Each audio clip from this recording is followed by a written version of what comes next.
is a characteristic stink that empires exude as they slip and stumble from the apex of their power. When the arrogant brute monster that had a cowed and conquered world under its boots is shuddering in systemic failure. We recognize it in our time, from Nazi Germany, Banzai Japan, and the Titan Soviet Union. But the odor of imperial rot was the same in Persia, Athens, and Rome, and when Babylon's king shook to see the handwriting on his wall. This necrotic fetor has many causes.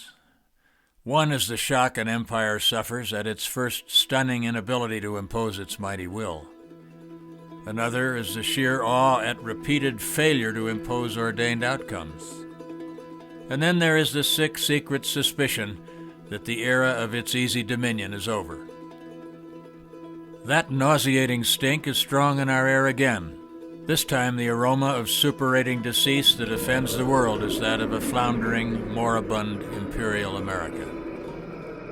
When the Soviet Union's internally rotten zombie colossus crumbled and collapsed, it left America as the unrivaled hegemon in a totally subservient world. America had always been imperialist, but selectively so. When the USSR tanked, all restraints were gone. The fantasy of sole overlordship of the world suddenly seemed to America's owners not just possible, but irresistible. Overreach is the beginning of the end for empires. With the 21st century, the terminal phase of America's began. There had been a long preview. To an objective observer uninfected by the myth of American exceptionalism, the indicators of coming catastrophe were strong and clear. The first was Korea, where the world's sole atomic power, triumphant after World War II, failed to crush a tiny, poor, and backwards semi-country. The no-win Korean truce was the first indication that American might could be stalemated. The second was the monumental failure of Vietnam.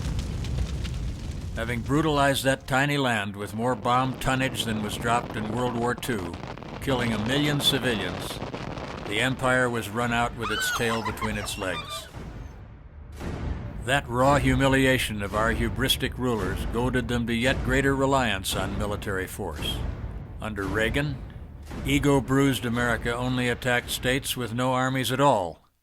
Raids on Grenada and Panama were touted as victories instead of the ugly muggings they were.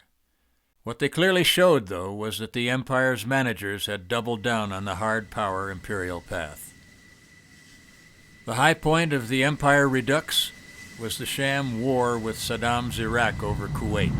Again, the U.S. military's power to devastate a third-world nation without naval or air defenses was boasted as proof that America, vaunted by our overlords as the indispensable nation, was number one.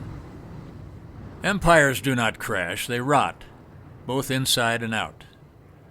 They do not fail from military impotence. They are often near their maximum destructive power when they implode. Blind to their inner pathology and totally reliant on military force, they put their all into war to sustain their insatiable exploitation and inevitably reach a tipping point and fall. The end game for Imperial America began with what were peddled as more heroic victories, Afghanistan and Iraq. The world was advised after their invasions that the U.S. mission was accomplished.